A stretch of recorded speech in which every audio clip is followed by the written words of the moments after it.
Yep. Yes, we see it. As opposed to the presenter view. So yeah, I will show some roadmap information.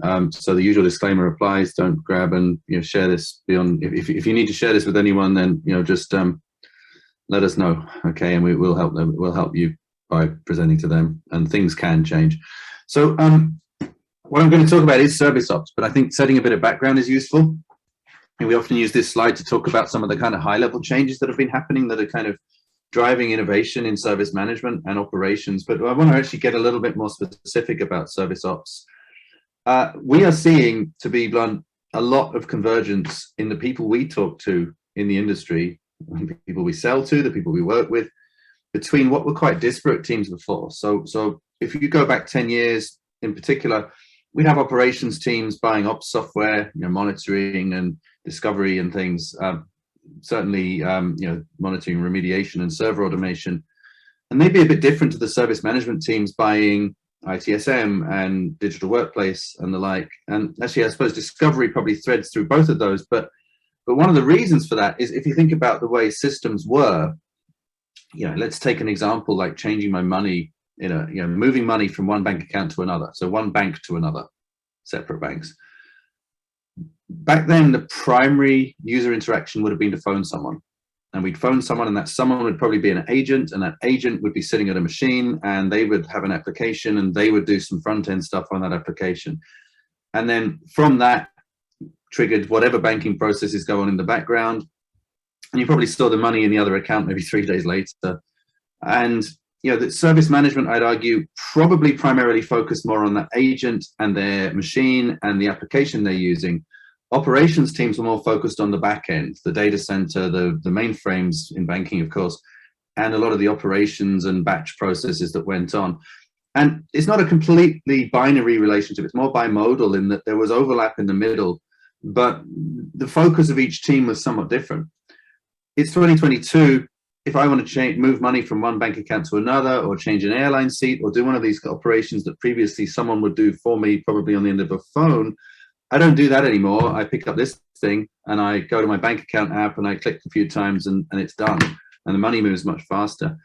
And that actually reflects a lot of simplicity on the surface, but underneath what we have is much less kind of regimented 3-tier systems. It's not as easy to see the client layer, the database layer, the server layer. You've got much more API-driven interaction, lots of different services involved, and different infrastructures too, public cloud and private cloud. And so operations and service management has never really been closer together. And that's really changing the way practice works. So this is where we've been focusing our toolset integration. And that's what we mean when we talk about service ops. And what I like to do to describe service ops is I like to think about, a common practice like running a major incident response. I always think this is quite a good example for 2 reasons in particular. One is that I think ITSM has not actually until recently had as much mature thinking about advanced major incident response as some other areas of the world. I mean, we've got federal customers on here. The federal emergency response processes are well documented. They've been around a long time. They obviously work on a very broad scale compared to many IT problems, but not all in the current era. And a lot of that thinking has actually been picked up more in the kind of operations and DevOps space in years past than in ITSM, but that's certainly changing. And I think we've seen with ITIL4 better focus on learning other practices from other areas. And so, major incident management, I'm pleased to say, is really kind of now, I think, maturing in our space too. But, let's talk about a typical response. And what I'm going to do is sort of peel back the layers of this response and correlate that with what we mean by service ops, because I think it's really important to kind of be able to explain what we mean and to illustrate that with an example. So let's think about a major incident practice. First, we've got to know that a major incident is actually happening. And I don't know about you, but I've seen a lot of service desks with a whiteboard on the wall. That certainly going back some years would be the practice of communicating to a service desk agent, something's going wrong. You might be taking calls on it. Let's correlate them against one ticket. And very often you'd see, network outage in New York written on the whiteboard, and the incident number and whatever. So funnily enough, that works quite well in of itself, as long as everyone's in the same room together, which they never are anymore. But it doesn't do it fast enough. You know, there's huge scope for improvement there. It kind of feels like one of those things that works, but when you look at it, really, it needs to be much better. So we'll talk about that in a moment, about how we use AI to actually start identifying those things before it's easier for the, you know, before it becomes straightforward for the human to see them. Then we've got to think about process and collaboration and communication. A major incident is not something that we can deal with on a an individual basis, or assigning it from one team to another, just on kind of point assignments. It needs a group assignment. If you think about the way something like a framework like Kinevin, the Dave Snowden's kind of sense-making framework, another thing which I think has come through the DevOps world into ITSM thinking, a complex issue needs parallel safe-to-fail experiments to start breaking down what's actually going on. So you need collaborative response. So we'll talk about how we've been enabling that. But then there's some really interesting stuff that we've, you know, that really I think is Service Ops, which is how to figure out what's going on, the analysis, the collaboration. And so that's what we're going to show. We're going to talk about, you know, how these things come together to you know, layer by layer, to kind of paint this picture of what we mean by Service Ops and what we've been investing in to deliver it for you. So firstly, and some of you may have seen this is obviously, some of this stuff is in the product right now, and a lot of what I'm talking about is new, but it's here. So first things first, let's think about that problem of identifying that there is something going on that we need to think about as a major incident. And as I said, the traditional time-honored way from a service desk point of view is the hubbub on the service desk, what we're hearing from customers, what's obviously down. From an operations perspective, it's more about seeing alerts and trying to figure out which are the biggest alerts, but not always knowing the kind of impact on customers. So one of the things we've been doing is really focusing on how we can deal with what we have, which is potentially a lot of incidents coming in alongside all the other incidents coming in. And one of the great things now is that machine learning and artificial intelligence and language processing is much more advanced than 5 years ago. It's much more consumable than 5 years ago. This stuff is not a science project anymore. It's here, it's addressable, it's implementable. And so the first thing we can do is start following the text of incidents, looking at the language in incidents, and finding these clusters. You know, what is actually going on? Look, we're seeing like a big upward trend in incidents which are talking about a certain subject, whether that's automated incidents or human logged incidents.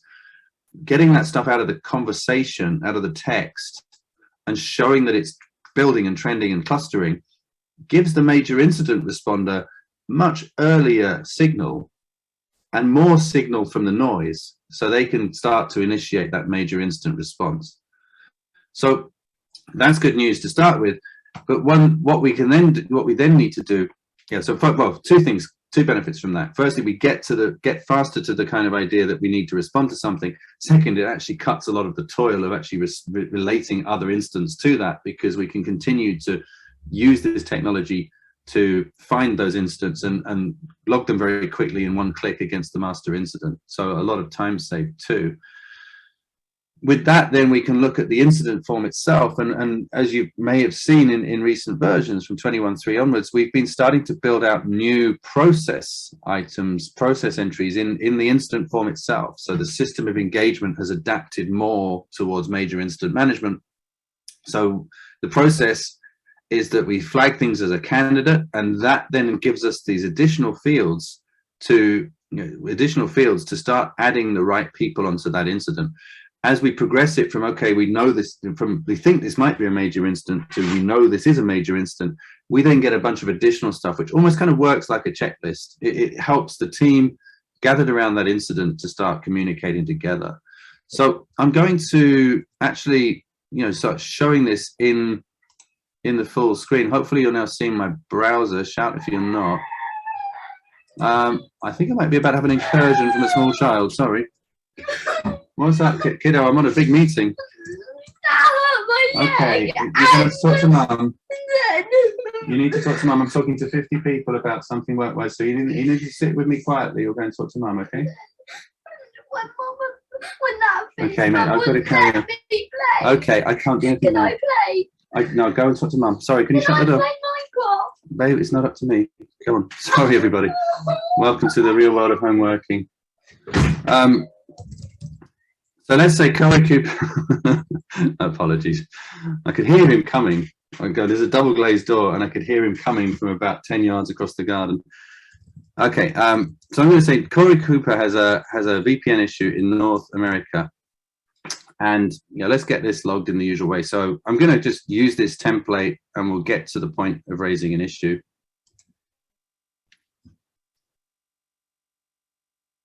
Okay, so the template will fulfill all the fields. Let's save that. Now I want to show you a couple of things here that reflect what we're talking about. So firstly, something's happening here. Look, so this is where we start really seeing the service ops technology come into play. And what we're doing is directly pulling operation data into the incident. Like I say, one of the fundamental changes that we're seeing is that ops people, service management people, they're not these distinct subgroups anymore. Any given response includes everybody.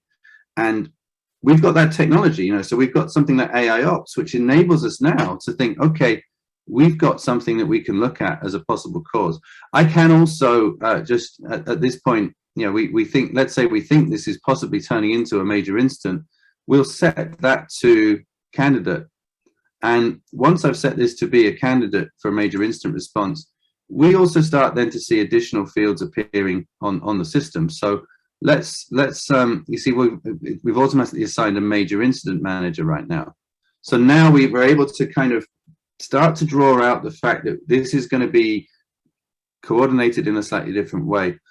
Now, I'm going to just progress it. So I'm going to do a little, I'm going to just push quickly through, and I'm going to set this to an actual major incident. I'm a bit concerned about this this environment and the permissions I have. So let's just carry. Let's come back to this, and I'm going to look at the service ops information here. What I would expect to see is I can now reveal more fields, but never mind, we can cover that with slides, it doesn't matter. But this is one of the really important things now, is that with one click, we're able to drill in and see why the system is flagging that there's a possible issue with this service. So what are we seeing here? Well, for a start, we can very quickly now explore the topology. We can start seeing some of the information that AIOps is showing. We can show the general hierarchy of the service, so we get the service information, what's going on with that, and we can start seeing even the timeline of what's been going wrong. So in this case, we start because this is a demo system, we kind of got this has been sitting here running at outage for a while. But the important thing is now we can see the time that's involved. We can even start to map this against things like changes. So if you look, there's a key here which can show this is when we started logging, this is when there was a change request logged against this, and I can drill into that. So service ops really is enabling you to kind of start, right from the start, getting this kind of correlation of data. We've got incidents from people that we're hearing. We've also got issues coming in that are being detected by AI operations, the most advanced operations management tools we've ever had, which are figuring out impacts and probabilities. Service ops is about pulling this into a unified whole and enabling that to kind of be worked together. So, we can start, we can look at the kind of situations that are being carried out. We can get into the sort of events underneath that. And then importantly, this is all happening as part of a major incident response. So everyone's got access to this, and we can start to really build out that collaboration picture. Okay, so that's kind of a big starting point for service ops. What we can then, having done that kind of probable cause analysis, what we're able to do is now, having enabled that probable cause analysis to be there, we can also then start looking at the collaboration space. Like I said, it's not just about pulling technology together, it's about pulling people together. And this is where ChatOps comes in a really nice way. So as you see, we have that kind of link, that launch chat service ops swarm. This is built on our new ChatOps capability, which some of you may have seen us demonstrate, but if you haven't, let me explain what you're looking at here.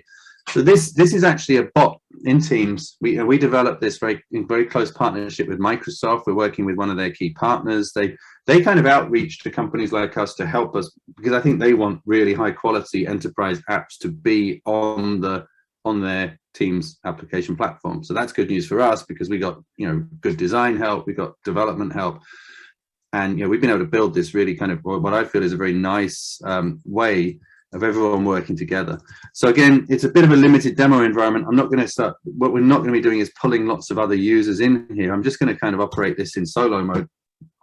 But the important thing we have here is that within the team's environment, this bot gives us a whole bunch of commands that we can execute here. And the good news is, I mean, if I just kind of, I'm going to pull a random ticket. I'm just going to do view ticket. And I'm going to just give it a number. Let's say, here we go. Nope, I need to sign in. Check what's the password. Yeah. So this, oh, let's have another go. I'm going to sign out and sign in. Okay.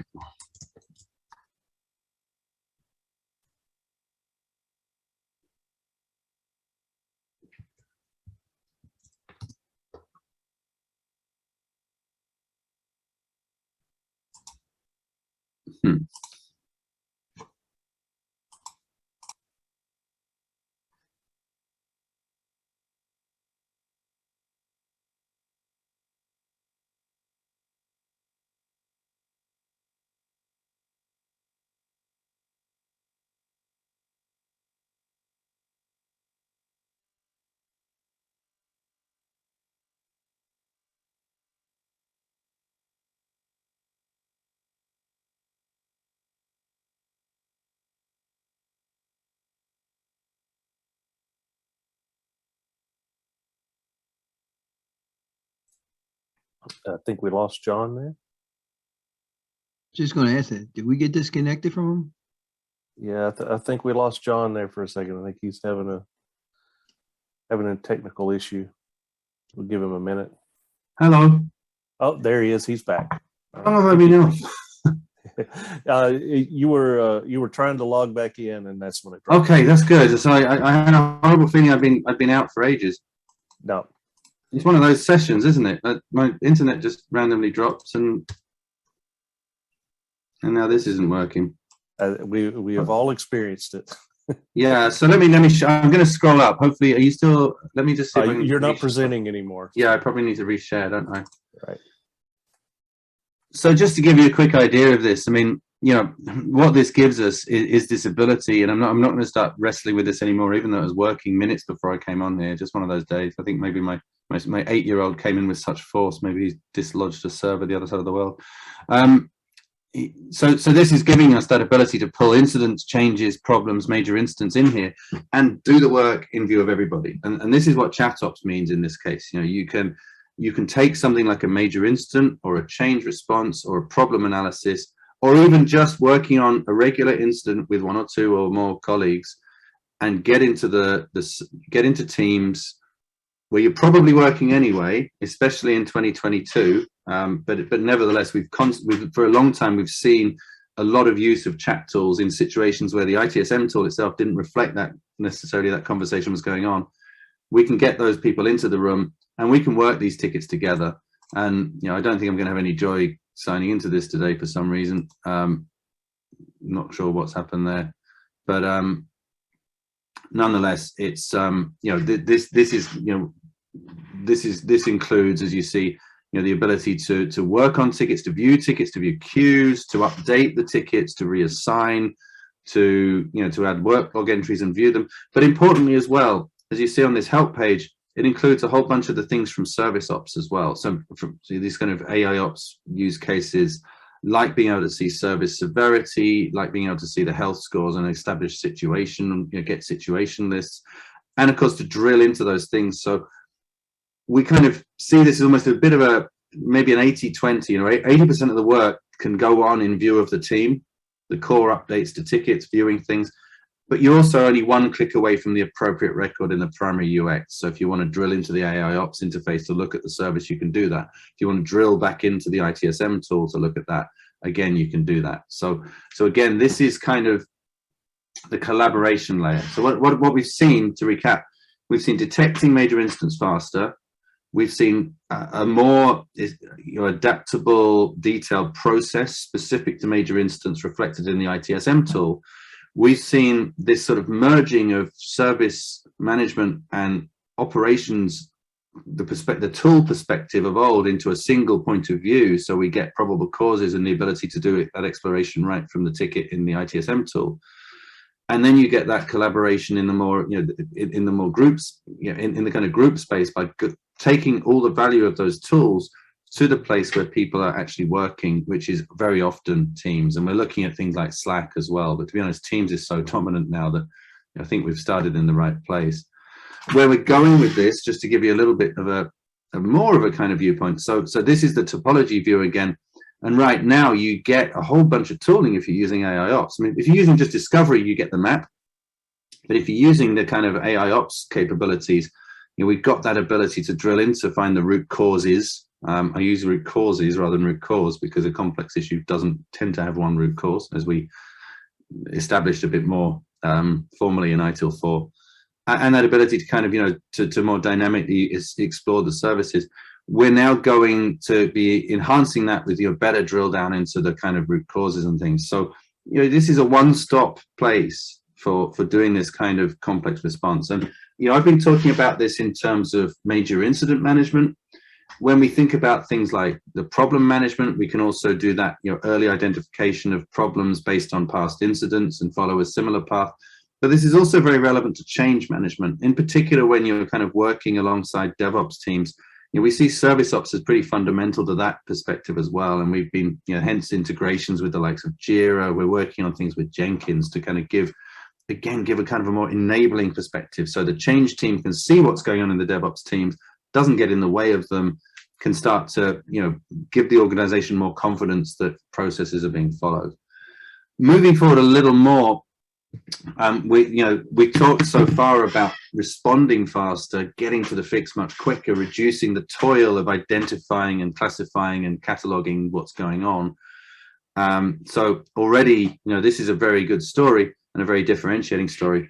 But next is, I think, where the real fun starts, because this is when we can start actually thinking, okay, these tools that we're using, this AI layer in the Helix platform, well, we can move to the next step, which is why BMC have been hiring a lot of data scientists and really kind of getting very excited by what we can do with this, where we start thinking, as one customer put it, we stop thinking about the mean time after failure to restore.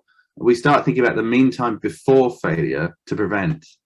And this is where we can follow the patterns, identify the kind of the circumstances and the situations and the combinations of events that are going to steer us towards a major issue.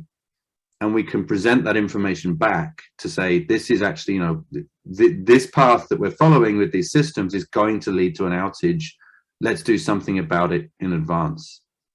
Okay, so this, again, this is kind of the next stage on top of what you've all seen. It's the new layer that we're adding on to shift us from, much better reactive, which is already good, to very, very proactive, which I like to argue is even better, right? That's where we want to be. And sorry, didn't mean to pull that slide up. Let me just pull the slide I want. As we're heading down this path, some of the things we're doing include, thinking about the way we can drive automation. So, another big initiative that's coming, that's going to be very much sort of at the heart of all this, is what we call intelligent automation. Now, intelligent automation starts thinking about the things going on in the tools around the big BMC ecosystem and in the broader environment, and provides a really kind of smart way of interacting with those tools. So this can be very driven by situations and events. If you see something in these tools, do this. If something is triggered, if, for example, we trigger something to resolve an issue using another system, we can create that change request automatically and actually integrate that with approval processes to make sure that the things we're doing are safe. So this, again, is a small window on a really broad integration platform, which, to give an example, gives us this aim that, and this is a very sort of draft slide, so ignore I hope just try to ignore the box at the top. I'm really keen to kind of show you what's coming. It's a draft version of the slide, rather. This kind of gives us this ability, as you see here, to kind of think about, okay, when we have let's say we have an issue that we know can arise if file systems are running hot and starting to, potentially create situations where we run out of file store. Very simple example. Then we can now detect that earlier, convene the appropriate response team, they can collaborate together. But with this, what we can do is actually sort of push to that team. These are the standard measures. These are the successful measures that have been identified based on past activities or whatever, that can be, you know, set up to resolve this issue. And we can put those right in the hands of the response team. So once again, it's that one-stop shop thing. You're giving people that, you know, unified experience, that unified way of running through the layers of an instant response. And now we've got the end game. How are we going to respond to this? Well, we can do it right from here. So that's fewer handoffs, fewer emails, fewer phone calls, fewer shouts across the room, whatever, and a much sort of slicker, collaborative, team-based experience for resolving things. Okay, so that's kind of what I wanted to show you today. This is kind of the whistle-stop tour of what we're calling service ops, kind of quantified in the context of major incident management or, you know, issue response. We kind of feel that, you know, this is really, really fundamental to the future of the way technical organizations work. We definitely see the same people now in the room when we meet with executives and customers and you know, shop floor, you know, skilled knowledge workers. This is the trend we're seeing, and I think we're in a really good place with this tooling to, you know, to deliver on this now. So it's quite an exciting thing for us. But I also wanted to kind of stay inside the time and be able to answer any questions. So that's what I'm going to show you for today. I've noticed there's a couple of items in the chat, so let me. Yeah, I'll read them out for you, John, if you want. Yeah, go. I'm going to stop sharing and put my face up. So, all right. So scroll back to the right spot. So Jerry asks, does service monitoring require TrueSight to be installed, or is this some new software installed called BMC Service Ops? So service monitoring is, you know, I mean, this is something we've done with TrueSight for quite a long time. But what we're talking about here is the kind of the current BMC AI Ops platform. That's what sort of really is the heart of this integration. You know, so I think the way I like to think of it is we've long sold operations products and service management products that integrate neatly together. Hopefully for you, they've integrated neatly together.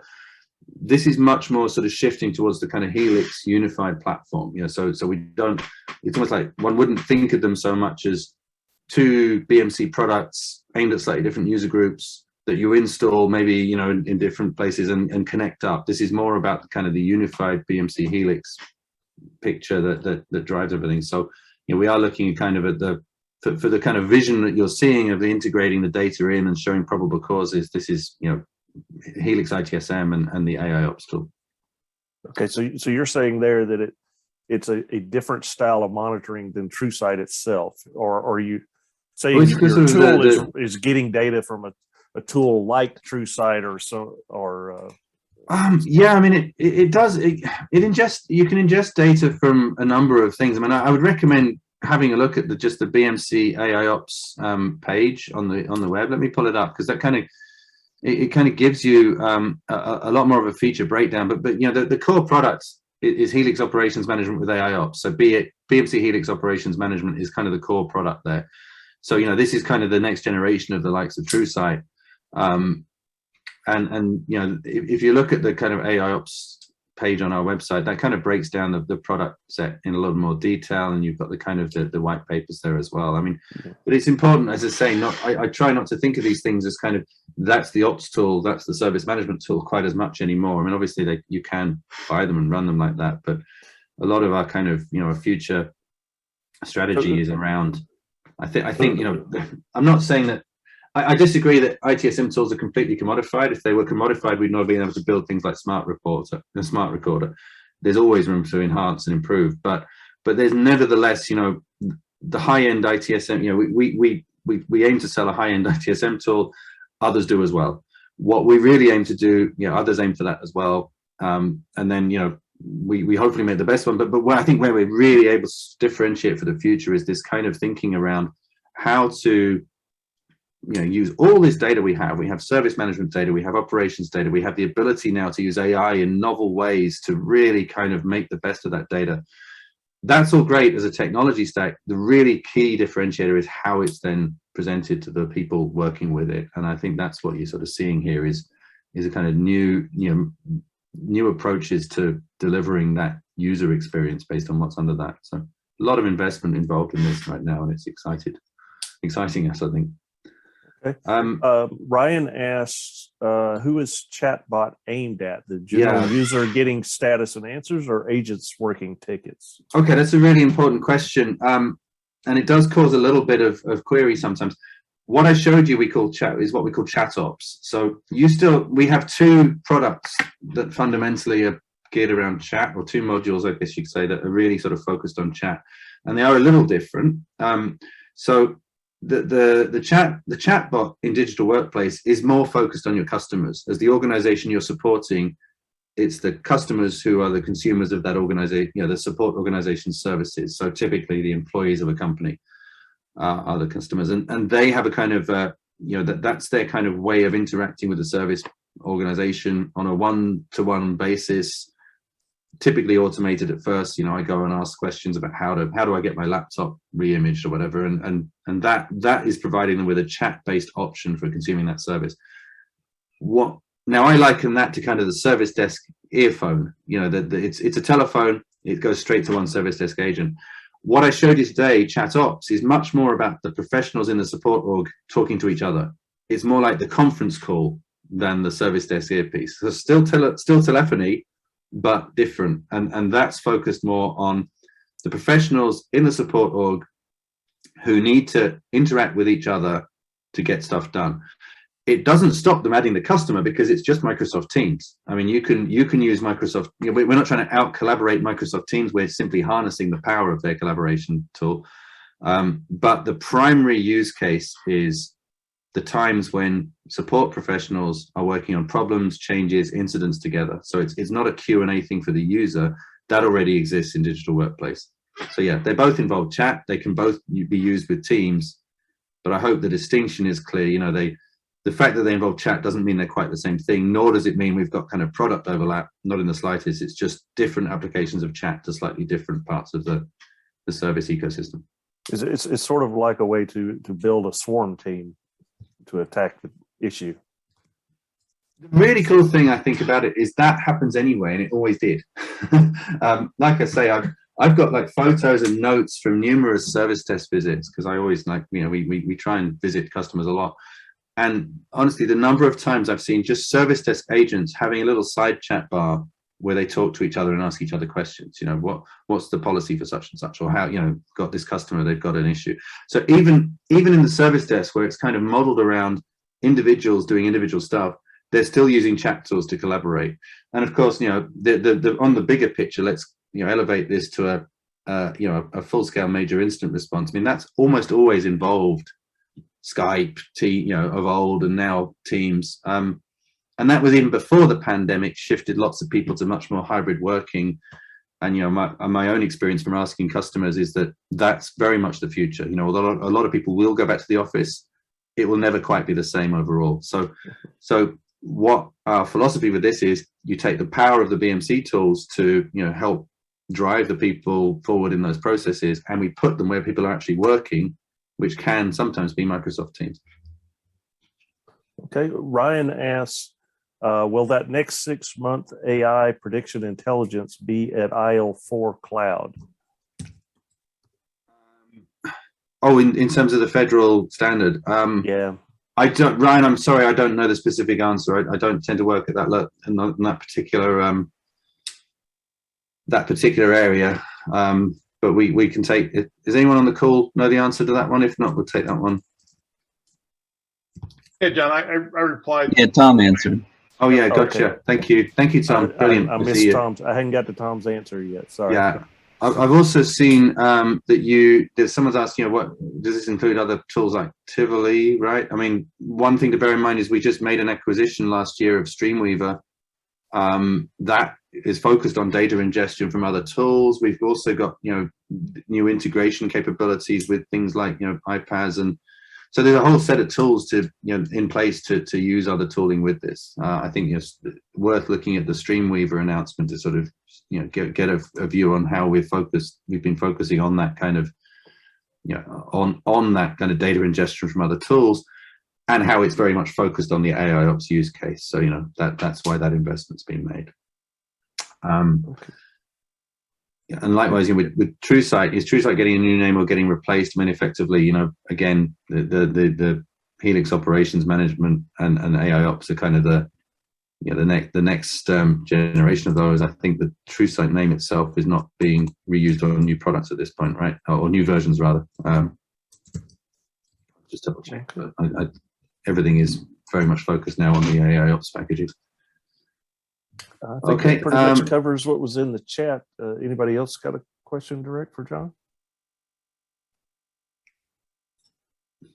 I like John's point on the chat. Even if you're in the office, ChatOps and swarming is still used. I mean, absolutely. Yes.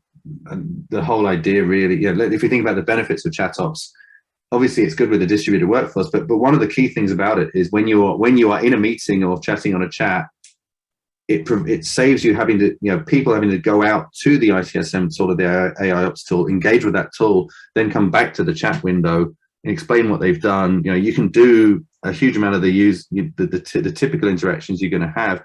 You can do that right in the chat, update the work log, do whatever, reassign the thing, set categories, and everyone can see that it's done. So it's that kind of, this is very DevOps inspired. I was watching this kind of emerge as a set of practices often built around Slack 4 or 5 years ago, where teams in a kind of involved in different layers of a DevOps tool chain with different products would use Slack's API capability to connect up to those products, generate these what they call slash commands, trigger a lot of the things they do in those products straight from Slack. And the big benefit is that everyone can see, so everyone knows it's been done.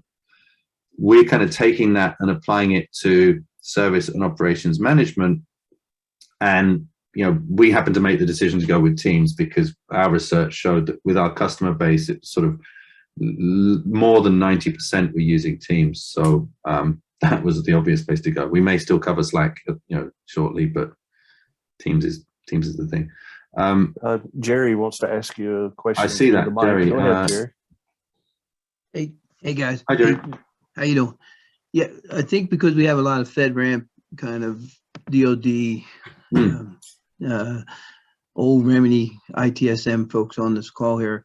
A lot of our questions are coming from that area, right, John? So you answered the AI ops area, because I was trying to look into this a little bit, because we have the DoD customers are a little slower than the private sector, right?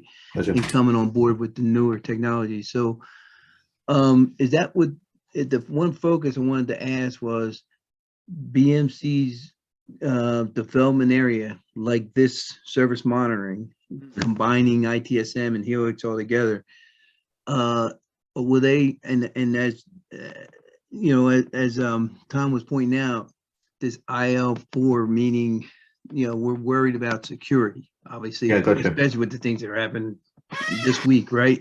Plus I'm absolutely. Yeah, and I'm an old Army retired guy, so I would be concerned that I had to learn multiple different pieces of software in the IT, and I've been an ITSM application programmer for 15 years and a mainframe programmer for 40 years, right? So I go way back to, but if they're focusing on getting these tools to work in on an on-prem along with the Helix, right? Along with the SaaS, I'm happy with that, and I just want them. And they are okay. I just want to make sure that they can. Because when our world is going to be customizing and configuration, right? We just want to. Glad you raised that, Jerry. Yeah, I mean, and that's important to note. And so one of the big shifts, we've shifted to this kind of this sort of slightly more unified Helix platform approach. Again, it's, to me, the way I kind of anecdotally describe it is it's stopped being products that integrate really well to being products running together on a unified platform, which is a subtle but important difference. But one of the important things as well is we've been focused on this sort of containerization, which makes things much more easy to deploy in that way. There's no point expanding the connections between multiple different modules if they're all here, there, and everywhere. You need that kind of unified approach. But the work we've done to containerize and enable that to be deployed neatly in the cloud now enables us to do the same for on-prem. So the great news is, on-prem is still a firm commitment for BMC. And this stuff, I mean, we're not turning around and saying, hey, this is just on cloud. This is not just on cloud.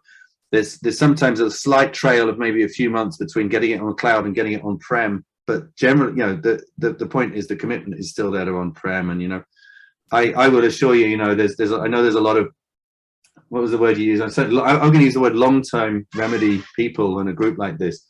I can assure you I'm one of them. I started in 1997 installing Remedy version 3 off 2 floppy disks, I think it was. Or was it 2 for the, one for the user tool, 1 for the admin tool, right? I can't even remember. Oh no, 1 for the clients, 1 for the server. But so I'm as old school as most I wasn't going to use the word old school. I'm as long time as most around that, and my background is custom building and AIOps. So one of the things I've been very proud to be part of bringing to this is the progressive web app views, which are now a brand new view in AR system that anyone can build custom stuff on and deliver them in this new web format. We definitely, I always feel like it's my constituency too. I was a customer long before I was ever a BMC employee. Yeah, and the key is too, like, let's not lose out all this knowledge we've learned from the BMC software. Because I worked for SAP for 9 years too, so I know what they developed. They focus modules, right? They got a great accounting module. They got a great management material module. We have a great ITSM module. I still believe that, and I think we don't lose that. And the government people will stay. I mean, and the private sector will come to us, and that's what we're here for, to make. Yeah, no, I hear you, and you're right to reference the week. I mean, unfortunately, we have a number of colleagues in Ukraine, so. This is an interesting and a horrible time for them, I'm sure. So, I can only pass on best wishes to any of you, any of you who have connections there too. But obviously, it does then focus on we've got to be pragmatic about what it means for work as well. And we hear what you're saying about the security issues and the like. But we still. The federal customers are a big part of our business, and there is still a lot of focus on on-prem and ensuring we meet the security standards to sell into that world. To be frank, it makes sense for us to do it because Thank you. To be blunt, there's money to be made in the federal government if we do a good job. So Exactly. Thank you, John. Okay. Thank you, Bob, too. In general, I always say this. I'm just over here in the UK, but I'm you can get hold of me. My email address I'll put in the chat. Okay, hang on. Where is the chat? There we go. Because it's not quite as obvious with my double barreling my name. I'm still using the old name on the. But you're very welcome to get in touch with me about anything. Like I say, I kind of, I'm a long time Remedy customer turned BMC product manager. So I think I bring and somewhere in the middle of that, I was also working for a partner as a field consultant. So, I'm always happy to hear from anybody. And in 45 minutes, there's only so much we can do, I know, but please, feel free if you ever need to, just get in touch. Anything, it helps me, it helps us if we're talking with customers, and especially sort of Remedy user group customers who've been in our world for a long time. I really want you to kind of be able to say to your company you're still very connected to product people at BMC. Okay. All right, thank you, John. And John, I'll ask you the same thing I asked Rahul. Is there a cleaned up version of your slides you could send me that I could send out to the list and everything? Of course, yeah. And as I say, I thank you for bearing with me through the very loud incursion of my son. He's very tired. It's first week back at school after a school holiday, so that is part of the new reality, I know. No, we've all dealt with that. I had to throw my executive assistant out earlier. That's my Labrador Retriever. When he was 2 years old, I was on very briefly, I was on a call in this very room at 3 a.m. with California, a long workshop, and used to my back to the door, and the door opened at 3 a.m. And bear in mind, I'm sort of 20 meters across the house from the garden. You don't want that to happen at 3 a.m.